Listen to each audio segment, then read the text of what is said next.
Yoma Daf Min Vav. Today's email comes from Shalom from Lakewood. Good morning, Rav. As a shuttle driver in Lakewood, driving people to yeshiva on a daily basis, I play the shir over the PA system while we are stuck in traffic, and we all love it. Shalom Aleichem, guys in the bus, how are you? As a matter of fact, there's one Zaidi on the bus who started learning every day only because of your shir. And he goes on, and then he says, keep up the great work, be mechazik Klal Yisrael, and hey, if you are ever in Lakewood, come ride the bus and give you shir on the bus as well. The Olam, when I read this out in the morning, they loved the idea. They said, if I made a shir with real lions, then I have to do a shir on a bus.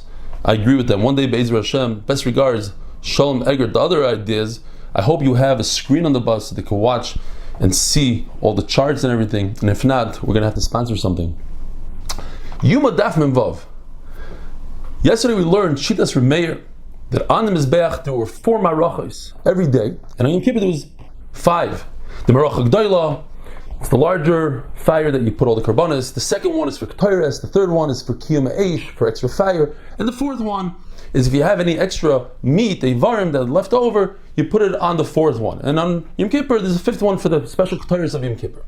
The Chiddush is that even if the meat is puzzle, and typically you shouldn't put on the Mizbeach, but we have a klal, Shem Allah Yerdu, sometimes you put the meat on, you don't take it off, and the fire caught onto it, and it wasn't consumed, you make another fire for it. The second lashon is even kosher meat. You need this idea of shemishal eish, that the fire should catch onto it. Like Rapara says, since Rameir used the lashon kol yomi, every day, it means literally every day of the week, 7 days a week.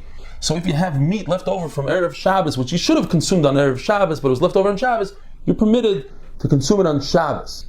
We're going to see that Rava, there's others that Rava agrees, there's others that argue. Rav Achar Yaakov says, the Chiddush is, I wouldn't know from the fact that Rav Meir says that you make a Maracha Chamishis on Yom Kippur. You could consume the meat on Yom Kippur. So perhaps you could consume it on Shabbos as well. What's the big Chiddush? Because I could say that what it means that on Yom Kippur you can consume the meat, it means dafka if Yom Kippur fell out on a Sunday. And then the meat you have leftovers from Shabbos. Now we have a special halacha, it's machlokes actually in Masechtas Shabbos. Could you consume the meat of Shabbos and Yom Kippur? And it goes like that, but stop meat during the week you can't. Kamash Malon, you could. But Rava says, I don't understand. Rameir said specifically, Kol Yoim. It can't be dafka on this day, that day. It's every day you could consume the meat. And he used the lashon, who's this person that's not choishish l'kimchai? He's not concerned about his flour, that it's pure. You have to be careful. Kol Yoim means Kol Yoim. However, the Gemara does bring another shita. In Rav Huna, there's 2 shitas, and according to Rabbah, there would be an argument here. According to Rabbah, it's only 6 days a week, because Rav Huna says Chilasek Doicha Shabbos, Soifa Einid Doicha.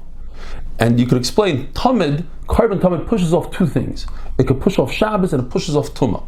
You bring a carbon on Shabbos and you bring it when Klal Yisrael is B'Tumah. So Rabbah explains, what does this mean? It's Doicha Shabbos. It's talking about Shabbos. And Rav Chizda says Doicha means Tumah. So that, in other words, you could shech the carbon tamid on Shabbos. That's Doicha Shabbos. But the in Soifai means, what's not Doicha Shabbos? The Eivarim of Erev Shabbos. So he's going on Erev Shabbos. Shabbos pushes off, Friday doesn't push off. In other words, that's Mechulik on Bar Kapara Rava. It's only 6 days a week, not the meat of Erev Shabbos. Rav Chizda explains Rav Huna. He's talking about Tumah.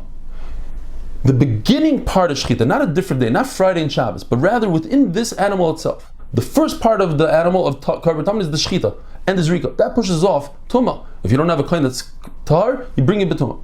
But the Aktar say Varim, that's the end part of this Tamid, does not push off Tumah. You don't do it B'Tumah. Why? Because that's not the Ikar Kapara. The Ikar Kapara is the Shechita. And we learned that Tumah Tchuya, it's only pushed off, it's not a heter. Shabbos is Hutra. So once it's Hutra, you push off everything, it could even bring the Eivarim. According to Rabbah, Tumah is Nitcha, but even for Eivarim, and he explains why. Because since I could start, I could also finish. I could do whatever I could do in the beginning, I could do at the end. So since I'm allowed to shecht, I'm allowed to be makriv.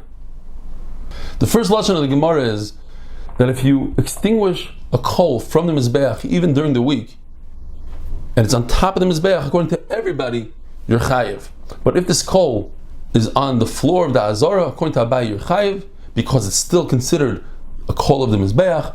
According to Rabbi Yapata, because it was already removed from the Mizbeach. If it fell by itself, according to everybody, you're chayiv, because it wasn't removed for a mitzvah. The second lashon is, If it fell to the floor, according to everybody, you potter. But if you extinguished it on top of the mizbeach, then you have a machloikas. According to Abaye, you're chayiv, and according to Rava, you're potter. Why? Because it was already removed. If you removed the coal and you put it on the floor, even Rava agrees that you're chayiv because it wasn't removed for a mitzvah. Have a wonderful day.